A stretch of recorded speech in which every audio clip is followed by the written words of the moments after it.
Hey, welcome to the Pharmacy Residency Podcast. I'm going to go over how to write a residency abstract for your project. And this is something that probably came on very quickly and you're muddling through it. And I wanted to tell you how to make it a lot easier. I have an undergrad degree in English, and I also did PhD work in rhetoric and professional communication, which is what this is. So I'm going to go over first a little bit about the actual residency abstract. It won an APHA Foundation grant. And what that means is it was in this competition. So if you go to aphafoundation.org/incentive-grants, and this is for you AmCare and community pharmacy residents, these were the winners from before. And they have their application cycle, which starts in July, but the application deadline is September 4th, which is just 2.5 weeks away. And they go over some of the topics and things like that. And it was really cool to see that Meg Frater, who is the executive resident, was a Walker Leader Scholar at the University of South Carolina, and she was on episode 66 of the Pharmacy Leaders podcast. But let's go back to it, and I'm just saying that I'm just giving myself some logos and ethos here, saying that I'm qualified to teach you about a residency abstract because mine won $1,000 basically. So there are 5 pieces to it, and I think it gets really muddled when you try to read the abstracts that were in the previous publication. So if you look at the publications for the meeting, you look at it and it's in very dense academic writing. But there are 5 parts to it. First, it's the big picture topic, and your title simply encapsulates that big picture topic. Then there's a problem, puzzle, or gap in the literature that you're going to solve, and then you have the solution to the puzzle, and then you have specific material that you're going to use to solve it, and then you're going to rephrase your argument, original argument and thesis, and that's going to be what happens next, and then results and conclusion. But I think it's too complicated to start here, so I'm actually going to start with a very general abstract that's much smaller. And although the topic is a little goofy, it's a little out there, I think it'll be really a lot easier to understand. So basically what I did was I took something which is Platos Gorgas, which is this is Plato, Aristotle, Socrates, those guys. And basically, Gorgias was a rhetorician and someone who spoke very clearly and was very persuasive. And he had a brother who was a physician. But his brother, the physician, couldn't get people to take the medicine. And Plato's Gorgias was able to have them take the medicine. So it was the 2 parts of what we do in pharmacy, which is we have the medicine, but we also need to articulate to the patient why. And so many of you, as you're going into practice, especially AmCare and community, where you're face-to-face with the patient, you're trying to explain to them why it's so important. And it just had a recent episode on the Pharmacy Residency podcast about an internship at the Mayo where she learned, wow, there's a lot of work in getting someone to understand why missing the midday dose is a really big deal, and then finding out why did they miss that dose. What can we do to make sure that they take it? So the basis of this, Plato's Gorgias informs pre-pharmacy preparation, is basically saying that, and I'll read it to you and then I'll translate it. So general practice is for the doctor to diagnose, then call the prescription to the pharmacy, allow the pharmacist to provide patient counseling. This has transformed the pharmacist's role from chemist in the middle part of the last century to rhetorician in a modern interdisciplinary context. What I'm basically saying is that before, the pharmacist just filled, and now the pharmacist speaks to the patient and provides that counseling. So that's the big picture topic. Our profession has changed from one of product to one of communication. Here's the problem, or the puzzle, or the gap in literature. The push for student retention in pharmacy schools has kept pre-pharmacy curricula science-heavy, supporting the pharmacist's historical role as chemist rather than newer role of communicator. Although some schools want you to have a bachelor's, still a majority of the people only have 2 or 3 years of pre-pharmacy, which means that they are taking a lot of science classes and not a lot of writing and communication classes. Maybe they took speech, and that speech is to a large group, not one-on-one. So what I'm basically saying the problem is that although our profession has moved forward, what a student has to take before pharmacy school has not changed. So what's the solution? I'm going to translate this again, but pre-pharmacy students should engage in rhetorical training beyond the posted pharmacy prerequisites with coursework in speech and interpersonal communication, learning communities focused on controversial medical issues, and job shadow to learn the pharmacy discourse. Basically, the solution is to, one, take classes that have to do with speech and communicating, especially interpersonal communication and other communication classes. Second, if you have learning communities, for example, where I taught as a PhD student, I taught about in specific communities where we would talk about medical controversies or we would talk about other controversies. And really, a lot of times when you're trying to recommend something or trying to help someone, you're trying to articulate this is why this is the best thing for you. And the third part was to actually interact with pharmacists in the profession so that you can see, okay, this is how they talk to patients. So the solution was threefold: engage in rhetorical training, basically different classes, get in learning communities where you specifically have dialogue, not just sitting there in a lecture hall listening to someone, and then to job shadow and see how they do it. So what's the material I'm going to look at? Well, I said, all right, well, I'm going to first, of course, look at the archaic material, which is Gorgias, and going to the first interdisciplinary team, see how Herodicus of Leontini, who was a physician, and this rhetorician brother Gorgias came together and worked to convince the patient, yeah, this is the medicine and you should take it. And then I also looked at the pharmacy literature about how pharmacy college administrators recognized this gap, but they hadn't found a solution. And I don't think they've still found a solution besides you should do a bachelor's degree. But just really appropriate communication classes would really get you there. And then I rephrased the original argument in Thesis saying, pre-pharmacy students should know the coursework to become eligible for admission, that is, that gets you into pharmacy school, doesn't necessarily make you a good pharmacy student with patient counseling and doesn't necessarily make you a good practitioner. So just because you've taken organic chem doesn't mean that you are able to articulate why a patient needs to take their medicine in the middle of the day. So how do we convert this, which is, this kind of archaic rhetoric-y paper, into something that has to do with pharmacy residency? So here was the big picture topic I used. And this was going to be for, I want to say, gosh, this was an election that was a long time ago. But what I did was my big picture topic was the evaluation of influenza and pneumococcal vaccination, patronative motives, and an election day vaccination clinic. So there's actually two parts to that. First, why do some people get their flu shot and pneumococcal vaccination, and why do some people not? So I wanted to figure out, I don't know why. And so obviously if we know why they come in, then maybe we can increase rates of vaccination. The second thing was, it was an election year. So I said, all right, well, we're going to have an election day vaccination clinic, and we're going to have it across the street from the actual pharmacy. And if it's across the street from the pharmacy, is that clinic going to do better than the pharmacy itself? That is, are the people that are going to go to this clinic going to be new customers, or are they going to be just the same customers just a block away? Basically, will people walk a block to get a flu shot?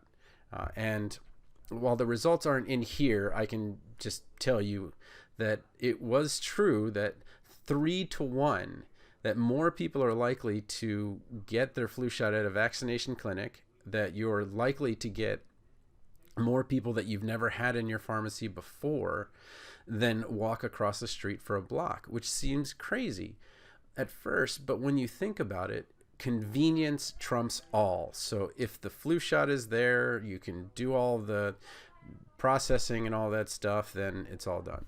So when you write it, that's the big picture topic, your title. So your title is going to take some time to put together, but you usually write your title last after you kind of figure out what you're trying to put together.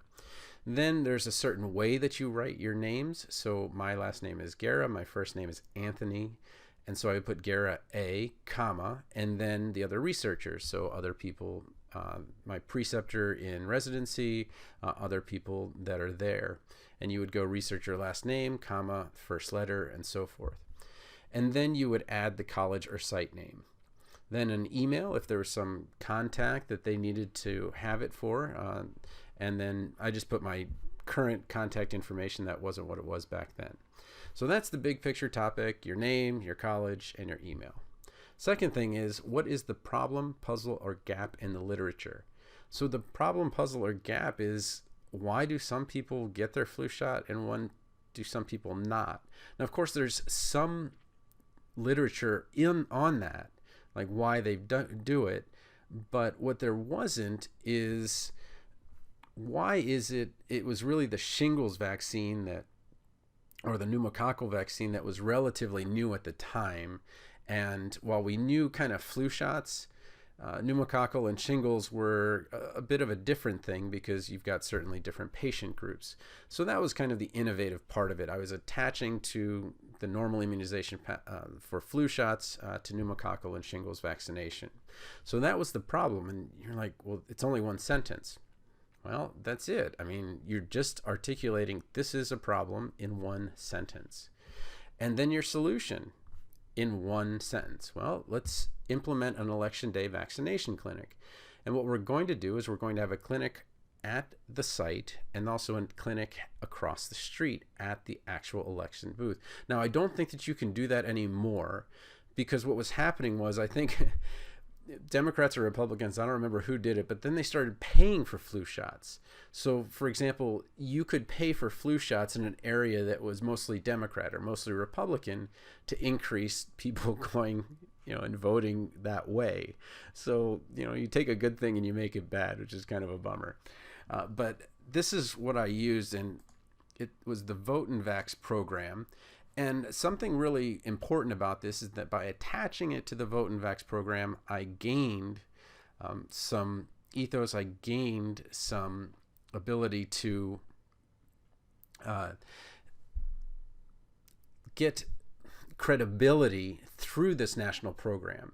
So not only am I funded, but the reviewer can go to this website and go, oh, wow, this is really cool. This is really neat. Oh, this is the Robert Johnston Foundation. I think that's what it was, Robert Wood Foundation. And it was just kind of really cool that you could do it. And then I got all of this extra, materials from them, and that was at no cost and so forth. So it was just kind of this very cool thing. So I've given you the big picture topic, which is your title. I've given you the problem in the literature and then the solution. The big thing is the specific material to be examined and used, and this is where you're going to need help from maybe the other residents, your residency preceptor, past people that have written something similar. But this is the methods section, and you'll notice that it is huge relative to the rest of it. Okay? So what I've done is I've put it in single lines so that we can read through them each one at a time. So the methods. Participants will be identified via a retrospective search of pharmacy records. So first of all, I'm going to review the records. Participants are patients who received the influenza or pneumococcal vaccination from October 1st to December 2nd, 2008, the election year. So I've narrowed the scope. So important. The biggest mistake residents make is they make their project too big. I said from this day to this day, I'm going to check the vaccination rates, and by keeping it with just October and November, basically, that means that I've got around 60 days worth of data, and I don't have to worry about this dragging. I can now crunch the data on December 3rd. What specifically am I going to look at? Okay, I'm going to look at their age, their gender, new or returning patient, and influenza or pneumococcal vaccination. 4 things only. Okay, so again, minimizing the variables makes it so much easier, because you're going to look, okay, well, when you're talking about voting, there's a certain age group that votes more than other age groups, so that was important. Gender, do more women or men vote? Are they a new patient or returning patient? Obviously, if on election day you can gain a ton of new patients, that's really important to the site. And then what was it, the kind of flu, was it just the flu shot? Was it pneumococcal vaccination? What was it? Okay, then I gave a survey during intake and I determined vaccination patronage motive. So at the same time they're filling out something, I'm just saying, will you fill out this other thing? You don't have to, just will you fill it out as well? And it was just a really tiny form, smaller than the other one. So what I did was, to make it look easier, I just had the vaccination sheet that we have to use, and then this really tiny slip of paper with just fill in this. It's very easy. Just circle things, fill in things, and no name or anything like that. Survey questions have been previously validated in literature, so I looked at past literature to do this, and so many make the mistake of trying to make up their own questions. Look at old questions, use the old questions, change them a little bit, make sure they're okay with the preceptor, and voila, you have your questions. Then I will take those survey questions, I'll assess how the patients heard about the site, why the patients are coming, what influenza, pneumococcal, and shingles vaccination they've received in the past, and then have a screening tool for pneumococcal or shingles vaccine to determine unmet need. So are people coming in for the flu shot and didn't know that the other shots were available, even though they should get them? Okay. So I completed the election day clinic with the Vote and Vax program. So I used the Vote and Vax program as a way to make a lot of marketing and advertising a lot easier and also give that national feel to it. And then I talked a little bit about Vote and Vax, what it was, just in case the person looking at my application for this grant hadn't heard about it. But you'll notice that it is one sentence only. Vote and Vax is a national public health program to assist local providers in administering vaccination clinics at or near polling places. Okay. Then I went back and looked at it and said, well, in 2004 and 2006, the national and the midterm elections, there were the administrations or vaccinations were primarily done by nurses. So another part of it was that this was pharmacists doing it and expanding our own scope of practice. I was very specific about where this will happen. So I did it at 2 of the community pharmacies and their immunization certified pharmacists. So not only was I there supervising it at one site, but I also had to teach people how to use it at a different site. And I was actually connected in this residency to 2 sites, so it wasn't like I went out there to just find someone else. It just happened to be that I had those 2 sites. And then distributed materials will educate voters and non-voters about the program and the importance of vaccination. So it wasn't just if you came to vote, you got this. It was just voters and non-voters wanted to see both. But you'll notice how big the methods section is, how clear you have to be about exactly what you're going to do, from the records to the questions to the linkage to the national program and where. And if you really look at this, you can put in that journalistic who, what, where, when, and why. And if you do that, that's a much easier way to do the methods section. And I can just write it in here, but it really is this in a different order: where, when, why, and how. Although the why is really more the problem puzzle gap in the literature. And then this is so important. So many people don't do this. You go back to the original argument and thesis, okay, just as you would with a good sentence in a paragraph, that summary sentence. What are you going to do with all those materials and all of those questions and all of those answers? I'm going to compare patronage motives between the scheduled clinic times and the walk-in clinics. I'm going to look at the total number of influenza and pneumococcal vaccinations added to the shingles vaccination wait list because it was on back order at the time. And then I'm going to see what was the impact of the election day clinic. And I'll use descriptive and analytical statistics, which those words came from the PhDs that were helping us. And then the results and conclusions, it's research in progress. It's likely not going to be there by the time it goes to publication. Anyway, to summarize everything, there are 5 things you have to articulate in your residency abstract. What is the big picture topic? What is the problem puzzle gap in the literature? What is you believe to be a solution to that puzzle? How will you determine if that solution is right or wrong? And then you will go back to your original argument and thesis and say, this is what I'm going to take away from it and hope to learn and advance the literature. So hopefully that was helpful.